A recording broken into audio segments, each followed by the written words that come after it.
Paulus ini mau mengatakan bahwa keselamatan itu sendiri yang datang dari Allah itu dalam ajaran-ajaran kita harus ada sesuatu yang memang tidak bisa dinegosiasi. Yang bagian ini nggak bisa ditawar-tawar begitu ya Pak? Bahwa keselamatan itu adalah apa yang didialogkan wong kita nggak yakin. Iya. Apa yang mau didialogkan wong kita sendiri nggak yakin. Okay. Yang ketiga, dialog dengan orang yang beriman lain. Tetapi di sisi lain itu adalah bagian yang di dalamnya kita juga mewartakan karya keselamatan Allah. Lewat dialog itu.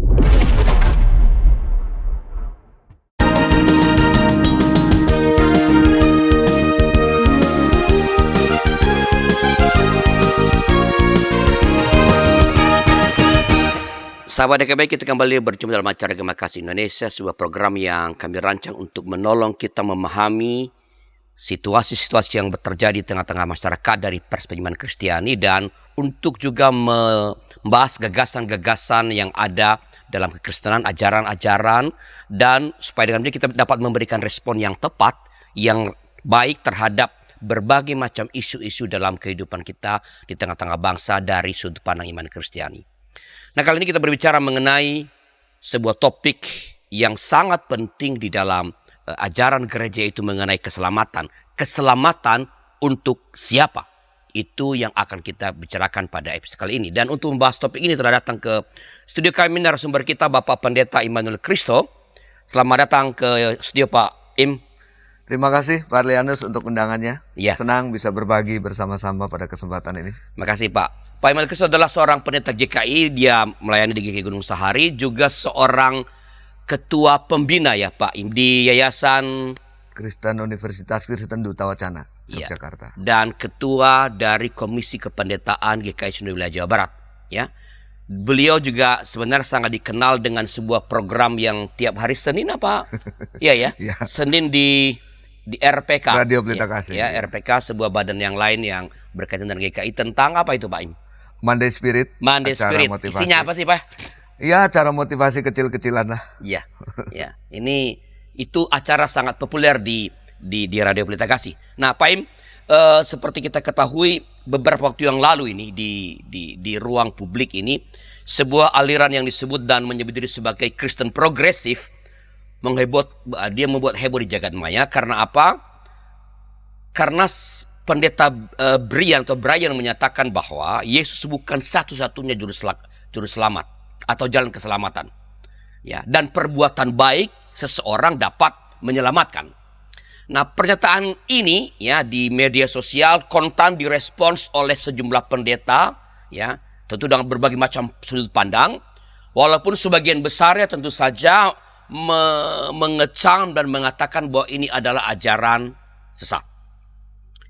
Nah, respon yang aneka macam ini telah membuat term atau nama dari Kristen progresif ini menjadi viral dan berkonotasi negatif kalau ada yang disebut sebagai Kristen progresif. Padahal kalau kita melihat bahwa kata progresif sendiri itu kan sesuatu yang positif sebenarnya. Bahkan dalam salah satu episode di Gema Kasih Indonesia ini, tepatnya pada episode 422 31 Mei 2004, Pendeta Hariman Patiana Kota, pendeta dari GKP, ya, menyatakan bahwa teologi Kristen dan ajaran gereja itu haruslah progresif, harus terus maju merespons berbagai perubahan-perubahan konteks. Nah, begini Pak, melihat perdebatan tentang paham atau ajaran keselamatan yang dipicu oleh Kristen progresif ini, apa sebenarnya atau seperti apa sebenarnya paham keselamatan yang tumbuh dan berkembang dalam kekristenan? Apakah ada model-model seperti yang tadi itu Kristen progresif? Apakah ada model-model lain? Seperti apa sih sebenarnya? Iya, jadi sebetulnya gereja dari sejak awal juga sudah berhadapan dengan begitu banyak ajaran, gitu ya. Begitu banyak ajaran, dan saya yakin ini akan terus berlangsung seperti ini. Ya, nggak akan pernah berhenti lah. Dan Yesus sendiri sangat progresif menurut saya. Ya, sangat progresif. Yesus dengan jelas mengungkapkan bagaimana sikap progresifnya terhadap kemapanan para tokoh-tokoh agama yang berada pada waktu itu. Tapi itu oke lah. Nah, terkait dengan keselamatan, paling tidak ada 2 atau bahkan 3 sikap sebetulnya ketika kita bicara soal paham keselamatan. Yang pertama adalah sikap atau masuk dalam pengelompokan kelompok yang eksklusif yang mengatakan bahwa Yesus Kristus sendirilah sang jalan, ya, kebenaran dan hidup, dan tidak ada keselamatan melalui iman selain kepada Dia, ya. Tidak ada keselamatan selain melalui Dia. Agama-agama mungkin saja memiliki pengetahuan akan keselamatan, tetapi ya cuma itulah jalan keselamatan. Itu eksklusif. Eksklusif, Oke. satu-satunya. Oke. Yang kedua yang bersifat inklusif, yang mengajarkan bahwa Yesus Kristus merupakan pernyataan definitif dari Allah, ya, sehingga keselamatan yang diperoleh di dalam Dia, ya, merengkuh semua orang dengan cara tertentu. Bagi Merengkuh semua, jadi terbuka. Ya. Walaupun hanya ada dalam Yesus Kristus, oke. tetapi ada cara lain yang tersedia bagi semua orang yang di dalamnya keselamatan Yesus itu bisa dirasakan. inklusif. Inklusif. Yang ketiga adalah yang lebih bersifat pluralis, bahwa semua agama mengantarai pengetahuan akan misteri Allah, ya, dan semua secara setara merupakan jalan yang absah, yang sah untuk menyatakan keselamatan. Jadi 3 model itu yang sebetulnya berkembang dalam kehidupan dan pemahaman agama-agama, termasuk juga dalam kekristenan, saya kira. Jadi ketiga kelompok ini, eksklusif, inklusif, dan pluralis ini juga ada dalam kekristenan. Ya, Oke. ketiga model itu juga ada dalam kekristenan. Ada yang mengatakan bahwa mati-matian mengatakan tidak ada jalan lain, cuma Yesus. Oke. Ya. Tetapi ada yang mengatakan, ya, jalan keselamat melalui Yesus, tapi Yesus menyediakan diri untuk semua. Bagaimana caranya? Allah selalu punya cara untuk menyatakannya. Dan yang ketiga adalah yang lebih pluralis, ya, bahwa semuanya setara, semuanya berhak dengan cara masing-masing agama. Nah, model-model seperti ini ada. Dalam Tipologi ini ada, tipologi tripolar ini Tripolar. selalu ada Ya. dalam semua Tiga agama. kudub. Betul. Nah, Ya. kalau ini ada dalam ajaran kekristenan, Pak, berarti mereka kan kalau sebuah disebut ini ajaran Kristen, dia mesti base pada Alkitab dong. Apakah setiap kelompok tadi ini yang eksklusif, yang inklusif, yang pluralis ini, apakah memang juga punya landasan teologis mereka masing-masing? Oh ya, selalu ada ayatnya, ya pastilah. Apapun pasti dicari, ayatnya pasti ketemu. Yang pertama mengatakan tidak ada jalan lain, akulah jalan dan kebenaran dan hidup, titik. Oke. Gitu ya. Dan yang kedua, ya lihat aja Yohanes pasal 3 ayat 16, Allah mengasihi seluruh dunia ini, Allah mengasihi dunia ini sehingga Allah menghadirkan Kristus bagi dunia ini, ya kan? Jadi dunia adalah kuncinya di situ. Iya, Oke. semua bisa mengalami anugerah keselamatan. Dan ya, saya kira selalu bisa dicari ayatnya lah untuk tipologi-tipologi seperti itu. Jadi ketika para pengusungnya atau para teolog atau para pendeta lah ya mengusung ini loh ajar atau paham keselamatan, entah itu yang eksklusif, yang inklusif, yang pluralis, mereka mendasari pernyataan mereka pada teks-teks tertentu dari Alkitab. Betul. Jadi selalu bisa ada ayatnya. Tetapi apakah seperti itu kita membaca Alkitab? Gitu ya. Saya pikir kita jangan jadi orang yang ayatiah lah. Tetapi baiklah kita menjadi orang yang Alkitabiah, yang membaca Alkitab secara utuh, secara menyeluruh gitu ya. Tidak mengambil bagian-bagian tertentu, karena pasti bisa ketemulah ayatnya kalau mau dicari. Untuk segala sesuatu ada ayatnya. Iya. Tapi bukan itu cara untuk Betul. menemukan pengajaran Alkitab Betul. tentang sesuatu ya. Setuju. Jadi bukan dengan mendasari pada ayat tertentu. Ya. Baik. Nah, Pak Im, dalam 1 Timotius 2 ayat 3 sampai 5, ini Paulus menulis begini, Pak Im. Itulah yang baik dan yang berkenan kepada Allah, juru selamat kita, yang menghendaki supaya semua orang diselamatkan dan memperoleh pengetahuan akan kebenaran. Sebab Allah itu esa, dan esa pula Dia yang menjadi pengantara antara Allah dan manusia, yaitu manusia Kristus Yesus. Nah, apa maksud dari ayat ini dalam kaitan dengan paham keselamatan? Ya, inilah universalitas kehendak kehendak Allah untuk menyelamatkan semua orang. Ya, ini sangat universal sekali bahwa Allah mau menyelamatkan semua orang, dan menurut saya sangat yakin Allah itu sangat mencintai dunia ini. Ya, sehingga Allah tidak menghendaki kehancuran bagi dunia ini. Allah juga mencintai semua makhluk, semua orang, sehingga Allah menghendaki manusia untuk mendapatkan karya keselamatannya. Jadi ini sebuah ciri ya bahwa Allah adalah Allah yang mengasihi semua, Allah yang mengasihi dunia, Allah yang mengasihi manusia. Nah, tetapi di sisi lain memang ada bagian yang kita mesti firm tentang karya keselamatan Allah di dalam Yesus Kristus ini. Tapi ini bentuk keterbukaan ya. Jadi secara eksklusif memang kita mengimani Kristus sebagai sang jalan, tetapi secara inklusif mestinya kita juga menghargai, membuka diri pada mereka yang berbeda iman, dan ini yang mau diangkat sebenarnya oleh Rasul Paulus. Nah, apakah kalau kita menengok ayat ini, apakah artinya Paulus mau mengatakan bahwa ini loh sebenarnya kehendak Allah yang ultimate itu, bahwa Allah itu melalui Kristus justru ingin agar semua orang atau mungkin semua makhluk tanpa terkecuali diselamatkan? Apakah? Ya, jadi ini Paulus mau menunjukkan bahwa jalan keselamatan itu memang ada di dalam Kristus, ya. Tetapi pada saat yang bersamaan kita tidak boleh dan tidak pernah bisa membatasi kuasa karya keselamatan Allah bagi semua. Jadi doktrin mengenai keselamatan yang dianut oleh gereja-gereja atau sekelompok gereja bahwa itu jalan keselamatan itu adalah Kristus, itu Allah itu melampaui sebenarnya ajaran tentang keselamatan itu. Ya, saya setuju sekali dengan apa yang Pak Arlianus sampaikan, bahwa Allah melampaui ajaran itu, ya. Jadi kita mestinya tidak boleh membatasi kuasa Allah juga dengan doktrin kita, dengan pemahaman kita, karena Allah mau menyelamatkan semua, ya. Dan ketegangan ini harus terus tetap dipelihara. Penegasan ini harus tetap dijaga, supaya kita tidak jadi orang yang sombong bahwa mereka semua diciptakan oleh Tuhan, mirip seperti doktrin yang sempat berkembang cukup lama. Bangsa-bangsa diciptakan Tuhan hanya untuk dijadikan kayu bakar di api neraka. Nah, itu kan nggak boleh begitu. Ya. Jadi kalau misalnya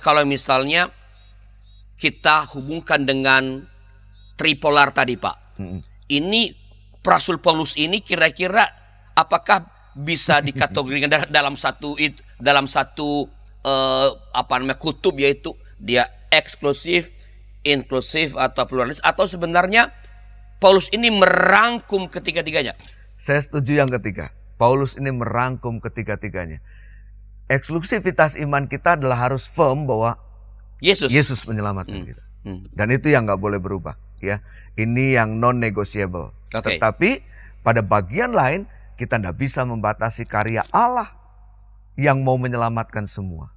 Dan oleh karena itu, nah ini pluralismenya, kita menghargai semua, menjadi sahabat dengan semua, terbuka dengan semua, bisa bergaul dengan semua.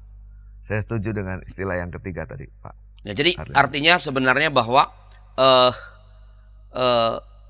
Rasul Paulus ini mau mengatakan bahwa keselamatan itu sendiri yang datang dari Allah itu, dalam ajaran-ajaran kita harus ada sesuatu yang memang tidak bisa dinegosiasi. Ya. Yang bagian ini nggak bisa ditawar-tawar, begitu ya, Pak? Bahwa keselamatan itu adalah di dalam Yesus Kristus.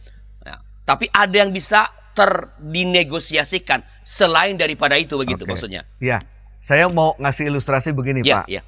Arlianus dan para sahabat. Saya mencintai istri saya. Karena saya mencintai istri saya, mestinya saya tidak boleh mencintai perempuan lain. Tetapi betapapun besar cinta saya kepada istri saya, tidak menutup kemungkinan Pak Arlianus bisa mencintai istrinya lebih besar dari cinta saya kepada istri saya. Oke. Dan itu penghargaan kepada semua menurut saya. Oke. Dan ini yang harusnya kita kembangkan dalam kebersamaan kita dengan teman-teman yang berbeda keyakinan, berbeda doktrin, berbeda pemahaman. Jadi bertahanlah pada hal-hal yang tidak bisa dinegosiasi. Yes. Dan pada bagian lain hal-hal yang bukan sesuatu yang sangat fundamental, mari kita bercakap bersama. Yap. Baik, itu sahabat, ini penting sekali pada bagian pertama ini Pak Im sudah menegaskan bahwa ada hal yang tidak bisa dinegosiasi, yaitu bahwa keselamatan adalah dalam Kristus Yesus. Tapi ada hal-hal yang bisa dinegosiasi. Nah, bagaimana ketegangan kreatif ini bisa kita rawat dan pelihara setelah beberapa informasi berikut ini.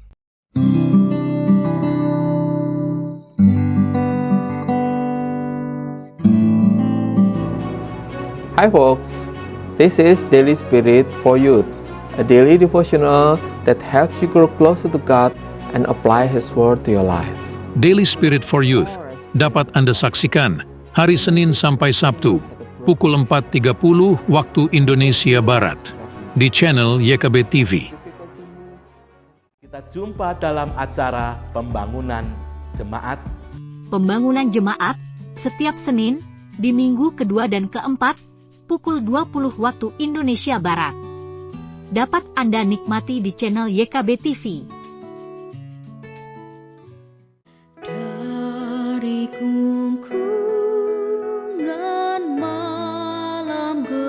Nyanyikanlah nyanyian baru setiap hari Rabu pukul 12 waktu Indonesia Barat.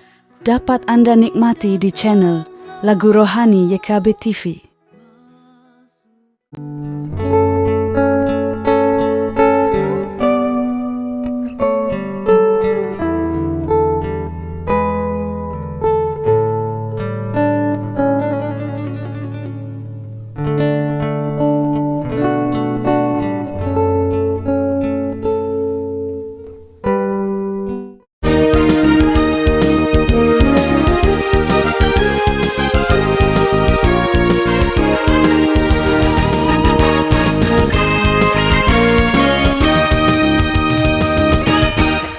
Terima kasih sahabat, masih bersama kami dalam acara Gema Kasih Indonesia, sebuah program yang mengetengahkan doktrin atau ajaran-ajaran gereja atau bagaimana gereja memandang situasi-situasi yang berkembang bersama dengan Bapak Pendeta Emmanuel Kristo, dengan saya Arlen Faru sebagai pemandu dari percakapan kita. Kita bicara mengenai keselamatan untuk siapa. Dan tadi pada segmen yang pertama Pak Pendeta sudah menegaskan bahwa yang tidak bisa dinegosiasi adalah bahwa keselamatan bagi orang Kristiani, keselamatan itu adalah di dalam Yesus Kristus. Nah, Pak Pendeta tadi kan sudah menjelaskan ada tiga kutub ya, tipologi. Pertama adalah tentang eksklusif, inklusif, dan pluralis. Nah, kalau kita lihat ketiga tipologi ini, gereja-gereja mainstream atau arus utama atau yang sekarang lebih sering sebagai gereja tradisional seperti GKI, GPIB, HKBP, ya gereja-gereja tradisional seperti itu lebih di mana posisi teologi mereka? Apakah di eksklusif, di inklusif, atau di pluralis? Iya, saya GKI, oleh karena itu lebih enak ngomong GKI gitu ya. Jadi buat GKI sampai sekarang ya tadi ini non-negotiable. Jadi kita yakin bahwa Yesus Kristus adalah jalan yang kita ambil sebagai, dan kita yakin ini adalah jalan yang menyelamatkan.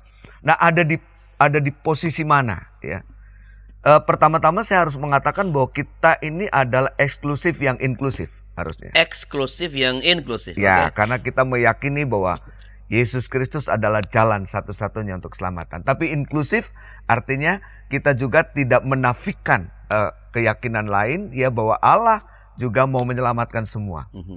Tetapi sekaligus juga menjadi orang-orang yang mestinya dalam prakteknya menjadi orang-orang yang pluralis. Ya. Yang mau bersahabat dengan semua, yang terbuka dengan semua, yang bisa bergaul dengan semua. Jadi GKI meyakini atau gereja-gereja arus utama meyakini bahwa Yesus Kristus adalah Tuhan dan Juru Selamat yang menebus dosa dan menyelamatkan.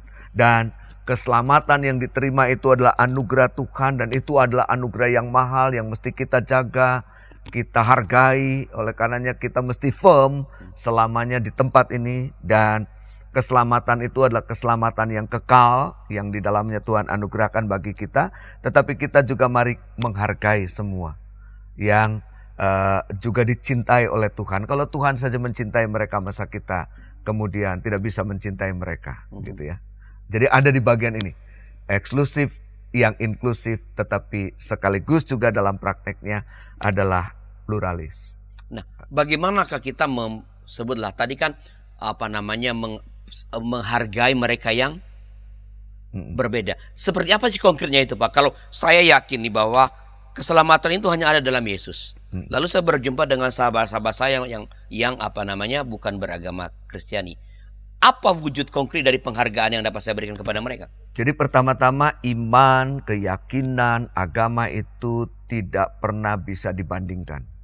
Oke. Apalagi dipertandingkan. Oke. Ya. Itu adalah sesuatu yang sangat personal, ya. Itu adalah sesuatu yang sangat pribadi sifatnya. Itu soal hati, ya, soal keyakinan. Jadi bagaimana prakteknya, ya? Prakteknya adalah kita bisa berdialog dalam hal karya, ya, dalam hal kemanusiaan, itu yang menyatukan kita, ya.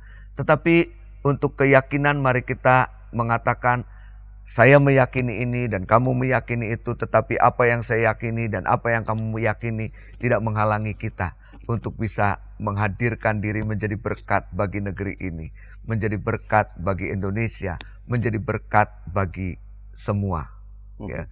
Jadi mari kita tetap ada di jalan itu, ada di track itu. Ya. Sekali lagi, jangan membandingkan, jangan juga dipertandingkanlah. Jadi ajaran agama itu jangan dibanding-bandingkan gitu. Iya. Jadi kalau Anda umat Kristiani, tetaplah memperdalam pengetahuanmu, pemahamanmu, imanmu berdasarkan kitab suci Alkitab. Ya, jadi orang Kristen yang baik pasti tidak akan menjelekkan orang yang berbeda keyakinan. Oke. Ya, oleh karena itu jadilah orang Kristen yang baik, jadilah pengikut Tuhan yang baik. Yesus sendiri menyebut semua orang sebagai sahabat kok. Jadi kenapa kita kok tidak bisa mempraktekkan itu? Bisa lebih jauh sedikit menjelaskan bagaimanakah, karena tadi Bapak mengatakan sebagai perintah GKI lebih baik berbicara dari sudut pandang GKI. Bagaimana sih konstruksi paham keselamatan di dalam ajaran GKI itu, Pak? Ya, jadi kan kalau bicara soal GKI itu kan ada dituangkan, ya, biasanya sikapnya dituangkan dalam tata gereja, dituangkan dalam, sekarang ada konvensi GKI gitu ya. Nah, di tata gereja kita, di mukadimah tata gereja kita jelas sekali Allah adalah Allah yang menyelamatkan. Ya. Yang kedua, karya penyelamatan Allah sempurna di dalam Yesus Kristus. Yang ketiga, Allah dalam Yesus Kristus adalah Allah yang menyelamatkan dunia ini. Ini sikap GKI, tertuang dalam mukadimah tata gereja kita, tertuang juga dalam pasal pengakuan iman kita. Apakah tadi Butri yang kedua tadi 1, 2 dan 3 itu, Pak, itu yang menggambarkan sebelah ketegangan kreatif antara yang eksklusif dengan yang inklusif. Tadi kan dikatakan kedua, kalau saya nggak salah dengar, keselamatan itu hanya ada di dalam yang sempurna. Lalu kedua itu bahwa keselamatan itu adalah bagi semua orang. Apakah itu dasarnya, Pak? Saya kira ya betul, Pak. Tepat. Jadi itu dasarnya, itu yang menjadi ketegangan kreatif yang terus-menerus kita jaga, bahwa firm di bagian itu, tetapi Yesus juga adalah karya penyelamatan Allah yang dihadirkan bagi dunia ini. Silakan lanjut, Pak. Gimana? Saya mau memberi contoh dengan ilustrasi ya, Pak Rianus. Jadi sekali waktu, ini sebuah kisah yang saya sitir dari seorang uskup Jesuit, Anthony de Mello. Ya. Sekali waktu ada seorang yang kemalaman. Lalu kemudian dia menjumpai sebuah biara dan dia mengetuk pintu biara. Dia minta izin untuk bisa beristirahat malam itu di biara. Lalu pimpinan biara itu mempersilahkan dia masuk dan berbicara panjang lebar berdua, sampai akhirnya diketahui bahwa usia orang itu hampir 100 tahun. Karena tertarik dengan usia panjangnya, maka pimpinan biara itu bertanya, usia Anda begitu lanjut? ngomong-ngomong apa agamamu? Lalu sang pengembara itu mengatakan, minta maaf, saya tidak beragama. Saya ateis. Demi mendengar itu, maka pimpinan biara itu kemudian segera berdiri dan mengatakan, kalau begitu Anda harus keluar malam ini juga dari biara ini. Dan akhirnya pengembara itu keluar malam itu juga. Sebelum beristirahat, sang pimpinan biara biasa melakukan ritualnya.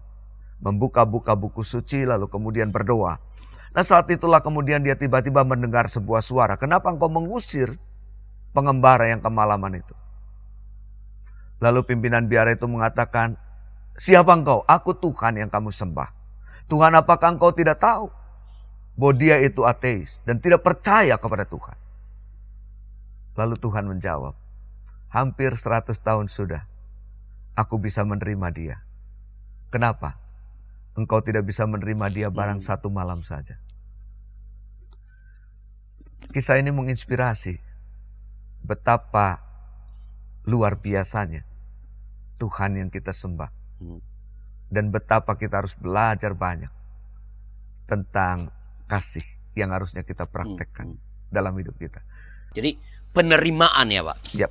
Jadi kita jangan mencampur adukan soal ajaran, ya, soal keselamatan. Kita jangan berdebat lah. Bagi kami orang Kristen memang keselamatan itu hanya ada di dalam Yesus Kristus. Ya, tetapi bahwa walaupun kita berbeda kepercayaan, Betul. ya, tetapi kamu bisa tetap menjadi sahabat atau saudara. Saya bisa menerima Anda dan berharap tentu Anda bisa menerima saya. Apakah di situ tadi letak inklusivitas dari keselamatan itu? Ya, betul Pak Arlianus. Jadi itulah yang mestinya kita praktekkan juga dalam hidup keseharian kita. Karena kita sadar bahwa ada begitu banyak sekat yang mengkotak-kotakan. Ada begitu banyak ruang yang terpisah-pisah. Tetapi dengan sikap dan pemahaman yang seperti itu, maka kita bisa merasakan kebersamaan yang jauh lebih indah. Mawar dengan melati itu tidak pernah sama. Tetapi ketika mawar dan melati dirangkai dalam satu fase yang sama, maka bukan saja keindahan tetapi keharuman yang kita akan nikmati. Nah, kalau kita lihat ya Pak, tadi kan Pak Pendeta mendorong berdasarkan tentu keyakinan dari GKI di mana Pak Pendeta melayani, bahwa sikap iman kita mengenai keselamatan itu adalah eksklusif yang inklusif. Kalau kita lihat ya, mengapa atau apa yang dapat membuat seseorang beriman eksklusif dan bersikap eksklusif? Artinya kan yang pertama kan tidak ada masalah beriman secara eksklusif bahwa keselamatan memang hanya ada di dalam Yesus. Tapi kan ada orang-orang yang eksklusif dan bersikap inklusif, tadi terbuka seperti Tuhan Yesus. Pada saat yang sama, mengapa ada orang yang orang lalu eksklusif dalam segala hal jadinya, memandang yang berbeda agama itu sebagai orang yang perlu dimusuhi, kalau bisa dilenyapkan, kalau bisa dikurangi peran-perannya begitu. Iya, mungkin ini pemahaman yang lebih utuh tentang hidup keagamaannya ya. Saya kira di kekristenan sendiri banyak orang yang juga mungkin jangan-jangan sama seperti itu. Hanya karena tidak memahami secara utuh, secara menyeluruh apa yang menjadi konsep yang sesungguhnya dalam pemahaman iman yang dia yakini sekarang ini. Nah, ketika itu bisa dilakukan, maka kebenaran yang sesungguhnya juga akan dinyatakan, dianugerahkan. Jadi mari kita meyakini pemahaman kita, pemahaman keagamaan kita secara utuh, secara sempurna, secara baik gitu ya, sehingga kita bisa menjadi orang-orang yang juga mampu menerjemahkan keyakinan iman itu juga secara lebih utuh. Jadi menurut Pak Pendeta itu disebabkan oleh karena orang-orang memahami paham atau doktrin keselamatan itu secara sepenggal begitu. Ya, parsial lah ya. Jadi tidak seutuhnya memahami. Coba kita belajar membaca Alkitab juga secara utuh ya. Jangan mengambil bagian-bagian tertentu dari ayat Alkitab yang kita ambil sebagai legitimasi keyakinan kita. Padahal ada bagian lain yang berbicara secara utuh untuk menghubungkan satu bagian dengan bagian lain. Sehingga ini loh keutuhan yang sempurna yang bisa kita dapatkan. Jadi supaya kita bisa punya keyakinan keselamatan yang eksklusif, inklusif itu perlu ada pemahaman atau pemahaman yang menyeluruh terhadap Alkitab. Ya, saya kira begitu. Jadi tidak memotong-motong, Jangan ambil ayat susah-susah. mengambil ayat yang mendukung pendapatku. Iya. Karena orang lain bisa mengambil ayat yang melawan pendapatmu ya. Betul. Ini perang ayat ya. betul Pak Al. Oke Pak. Ya ini saya pikir clear ya para sahabat bahwa sekali lagi keselamatan itu paham kita ya titik acunya adalah eksklusif. Keselamatan itu hanya ada di dalam Yesus Kristus. Ia adalah jalan. Ya. Dan kebenaran. Pada saat yang sama ya kita bersikap terbuka ya tidak membatasi kuasa karya Allah yang menyelamatkan pada saat. Jadi itu jangan dipertentangkan antara iman yang eksklusif dengan inklusif tadi. Itu saling berkaitan. Nah, berkaitan dengan ini Pak Pendeta. Kalau begitu bagaimana pandangan Pak Pendeta mengenai orang-orang yang belum atau tidak percaya kepada Allah dalam Yesus Kristus? Apakah mereka juga akan diselamatkan? Apakah mereka akan masuk surga? Atau mereka itu adalah calon-calon penghuni neraka? Setelah beberapa informasi berikut ini.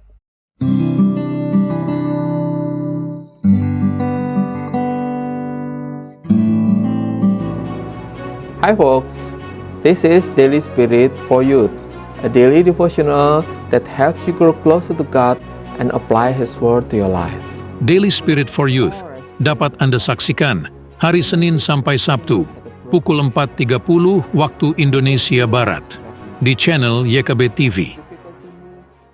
Kita jumpa dalam acara Pembangunan Jemaat.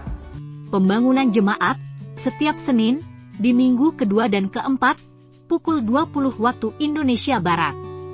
Dapat Anda nikmati di channel YKB TV.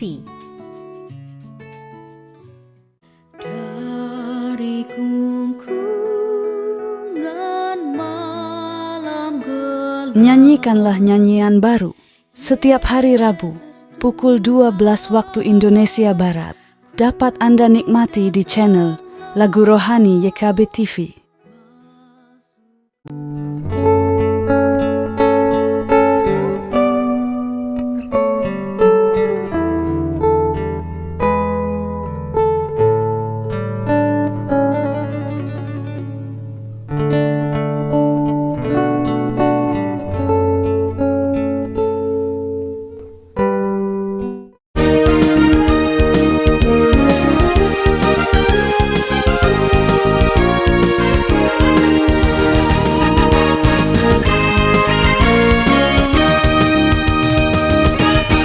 Terima kasih masih bersama kami dalam Cara Bekasi Indonesia bersama saya Arnes Laurus sebagai percakapan kita dan dengan narasumber kita Bapak Pendeta Emmanuel Kristo. Kita bicara mengenai keselamatan untuk siapa.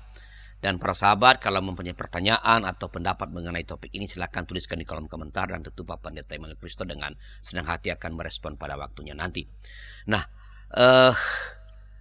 Pak Pendeta tadi kan di ujung segmen yang kedua saya menitipkan pertanyaan ya.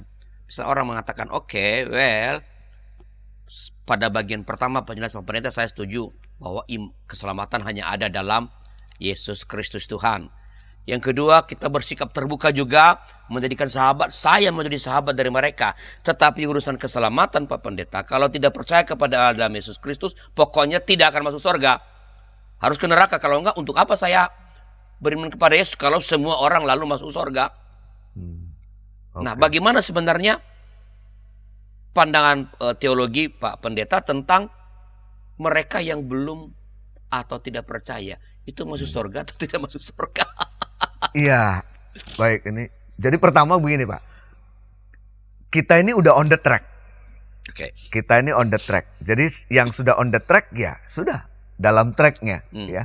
Artinya bahwa kita mengimani Yesus Kristus itu Tuhan. Itu udah on the track ya. Jadi pertanyaan untuk apa saya jadi mengimani Yesus itu saya kira tidak perlu lagi karena kita sudah di on the track. Lalu yang kedua soal mereka apakah mereka selamat atau tidak, ini juga bukan bagian kita yang menentukan. Ini adalah hak Tuhan dengan segala keadilannya.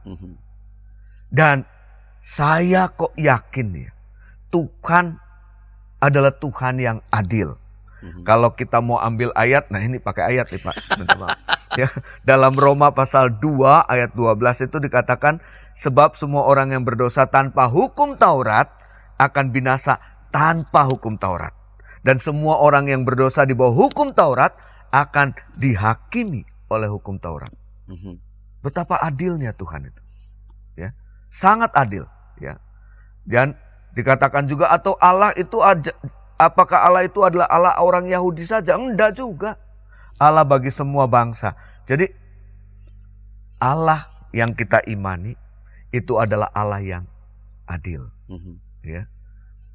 Dan oleh karenanya kita percaya Tuhan dengan segala keadilannya akan menyatakan itu. Tapi sekali lagi jangan kemudian kita, ya kalau gitu buat apa saya? Enggak, kita udah on the track. Ya. Sudah ada di track kita dan kita lanjutkan, kita pegangi, kita tetap di track kita. Karena kita mendapatkan anugerah itu. Jadi artinya boleh jadi nanti nasib orang mereka yang percaya kepada Tuhan Yesus dengan yang tidak sama saja nanti di ujungnya. Oh iya, ya itu bagian dari Tuhan lah. Kita ngapain mikirin yang bukan pikiran, bukan bagian kita. Kita jalani saja. Tadi ada saya katakan bahwa anugerah yang kita terima itu adalah anugerah yang mahal. Nah ini yang perlu kita jalani dalam hidup ini. Saya ingat karya seorang teolog besar, Dietrich Bonhoeffer, yang mengatakan anugerah ini adalah anugerah yang mahal, dan sebagai anugerah yang mahal jangan kita turunkan anugerah itu menjadi anugerah yang murah. Bonhoeffer mengatakan anugerah yang murah itu adalah baptisan tanpa pertobatan. Artinya ketika kita menerima anugerah keselamatan dari Tuhan Yesus Kristus, ya Allah menyatakan itu dalam Yesus, maka panggilan kita adalah menjalani kehidupan sesuai dengan anugerah itu. Kita tidak main-main lagi dengan dosa. Ya, kita bersungguh-sungguh menjaga, merawat anugerah itu dengan hidup berkenan di hadapan Tuhan. Saya kira tanggung jawab kita di situ. Dalam anugerah yang Tuhan berikan itu. Ya. Jadi kalau demikian halnya, sedikit agak saya hubungkan dengan ini Pak Pendeta. Kalau memang dalam keadilannya yang luar biasa itu Allah bisa saja memberikan keselamatan kepada orang yang belum atau tidak percaya kepada Yesus Kristus. Kalau begitu, apalagi yang kita mau lakukan untuk pekabaran Injil? Kan mereka toh boleh jadi nanti Tuhan dalam keadilannya memberi mereka keselamatan juga. Baik, ini pertanyaannya susah, tetapi saya coba menjawab. Ya. Jadi pertama, gereja tidak pernah dan tidak boleh mewartakan nama lain selain Yesus yang menyelamatkan. Itu yang pertama. Namun pada saat bersamaan, gereja tidak pernah boleh menutup diri pada umat beriman lain. Dan bahkan sedapat mungkin bersahabat dengan mereka. Persahabatan antar iman ini tidak dilandasi oleh asumsi yang kita simpan di balik pikiran kita, bahwa mereka adalah orang-orang yang tidak diselamatkan. Calon, tadi Pak Arlianus mengatakan penghuni neraka. Tidak boleh. Namun sebaliknya, dalam ketidaktahuan pada rencana Allah bagi mereka, kita menyerahkan kehidupan mereka pada cinta, pada anugerah Allah yang maha luas, sembari kita terbuka belajar pada hikmat-hikmat indah dari keyakinan mereka yang justru harusnya memperkuat iman kita sendiri pada Yesus Kristus yang adalah Tuhan dalam kuasa Roh Kudus. Jadi kalau mau dibikin bagan sederhana, ya, pertama, kehendak universal Allah untuk menyelamatkan semua orang berhadapan dengan keselamatan partikular yang kita yakini hanya ada dalam Yesus Kristus.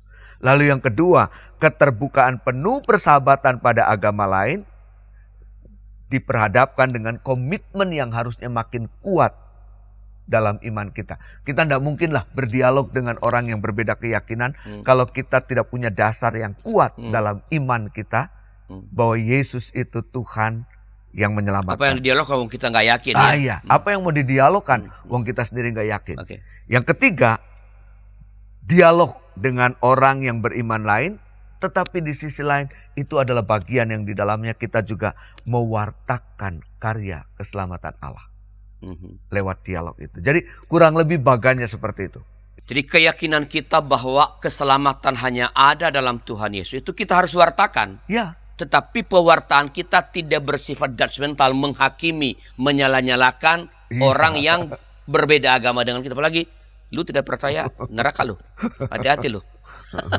Nggak begitu gitu, Pak? nggak begitu. Ya, jadi kita mewartakan aja Yesus yang adalah Tuhan bagi kita, yang menyelamatkan bagi kita. Bagaimana mewartakannya? Dengan hidup yang baik, ya, dengan sikap kasih yang sungguh, sikap kasih yang tulus. Itu bagian dari pewartaan kita. Jadi hal ini yang mesti kita lakukan, hal ini yang mesti kita yakini dalam hidup beriman yang kita jalani, sehingga tidak ada yang percuma dari apa yang gereja lakukan. Gereja tetap melakukan panggilannya, tetapi gereja juga sadar betul bahwa ada keindahan lain yang juga bisa dilihat dari keyakinan lain.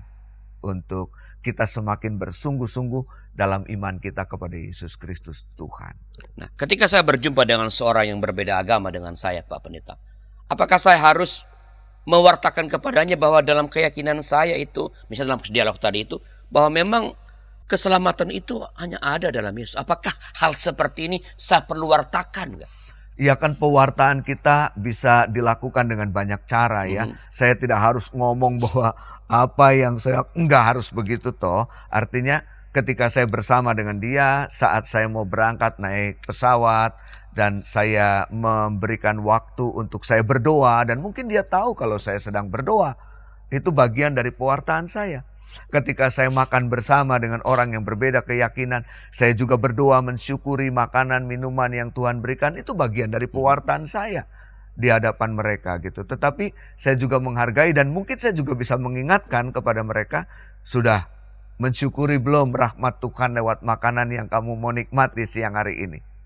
Sudah berdoa atau belum untuk penerbangan yang sama-sama akan kita lakukan siang hari ini? Itu bagian dari pewartaan kita. Sehingga orang bisa melihat bahwa ternyata ketika kita beriman kepada Kristus, kita juga menunjukkan keramah tamahan Kristus lewat keramah tamahan kita. Tapi itu tidak dibuat-buat gitu ya. Itu betul, itu tulus, itu sungguh, itu jujur. Dan saya kira ini jauh lebih baik. Jadi sekali lagi keselamatan itu kita ekspresikan berarti melalui apa? Dialog, perkataan-perkataan kita, dan utamanya melalui apa? Sikap hidup kita, begitu Pak Pendeta? Betul Pak Arlianus. Betul, jadi itu yang ya ini kan khotbah yang tanpa mimbar itu yang seperti ini. Oke. Ya. Pewartaan tanpa kata-kata. Iya. Ini kan khotbah Surat tanpa terbuka mimbar. gitu. Betul, dan Surat ini terbuka. selalu melampaui tembok-tembok gereja, dinding-dinding gereja, karena tempat ibadah kita bukan hanya di dalam gereja, tetapi tempat ibadah kita seluas dunia ini. Nah, Pak Pendeta, berkaitan dengan viralnya perdebatan PAM tentang keselamatan yang dipicu oleh tadi di awal Kristen progresif ini. Ya, ini kan terjadi perdebatan nih ya, saling menyalahkan, mengatakan ini sesat, ini apa, lu kurang baca. Ya, ini apa nasihat Pak Pendeta kepada umat? Ya, saya kira sampai kapanpun gereja akan tetap berhadapan dengan paham-paham yang berbeda dengan gereja ya. Dari zaman Rasul Paulus, saya kira Rasul Paulus sudah memberikan nasihat ya kepada jemaat-jemaat yang dilayaninya ya. Dan dari dulu pertentangan itu sudah ada dan sampai kapanpun akan tetap ada. Jadi baiklah kita melihat itu sebagai sebuah dinamika yang mestinya menolong kita menjadi semakin bersungguh-sungguh dengan iman kita, semakin bersungguh-sungguh dengan hidup kegerejaan kita gitu ya. Semakin serius dengan pertumbuhan iman kita, pengetahuan yang benar dalam diri kita. Kita kan nggak bisa membuat semua itu jadi diam, tapi kita bisa mengambil sikap dari apa yang mereka sampaikan. Ya, jadi saya kira itu sesuatu yang akan terus terjadi lah Pak. Baik, Pendeta, terima kasih atas penjelasan pada sahabat DKB pada episode kali ini. Sebelum saya tutup bicara, apakah masih ada pesan penutup untuk para sahabat kita mengenai topik kita kali ini tentang keselamatan untuk siapa? Iya, jadi dalam hidup ini ada yang bisa dinegosiasikan, tetapi ada yang tidak bisa dinegosiasikan. Ada yang negotiable dan ada yang non-negotiable. Yang non-negotiable itu adalah bahwa Yesus Kristus itu Tuhan dan Juru Selamat buat kita. Titik. gitu ya. Tetapi dari yang non-negotiable inilah kita kemudian bisa berdialog dengan orang lain. Seperti Pak Arlianus tadi katakan, apa yang mau didialogkan kalau kita sendiri tidak firm. Jadi yakinlah dengan itu, percayalah bahwa kita sudah on the track, dan lihatlah di luar sana ada banyak orang yang juga bisa menjadi sahabat buat kita, dan juga bisa menjadi bagian dari pewartaan Injil Tuhan lewat apa yang bisa kita lakukan, apa yang bisa kita buat dalam keseharian kita bersahabat dengan mereka. Terima kasih Pak Pendeta, saya percaya ini memperkaya, membuat kita menjadi lebih tenang bahwa sekali lagi keselamatan itu eksklusif dalam Kristus Yesus. Itu non-negotiable. Ya. Tapi itu tidak perlu membuat kita lalu menjadi petantang petenteng, menyalahkan orang lain, menghakimi orang lain, tapi kita mewartakan itu tentu bisa melalui kata-kata dan melalui perbuatan sikap hidup kita. Ada banyak orang yang membutuhkan kabar keselamatan itu, keselamatan yang komprehensif. Ya, mereka yang dalam masalah kekurangan macam-macam, disitulah Injil mesti diberitakan dan Kristus dihadirkan melalui kehadiran kita. Karena sekali lagi, melalui itulah iman yang eksklusif itu hanya dalam Yesus itu dapat menjadi pewartaan yang hidup bagi dunia. Terima kasih Pak Pendeta atas masukan-masukannya, dan para sahabat, itulah percakapan kita kali ini. Bila ada masukan-masukan, silakan kirim ke kami lewat nomor 0812 8188 9191. Sampai jumpa pada episode berikutnya. Tuhan memberkati. Terima kasih.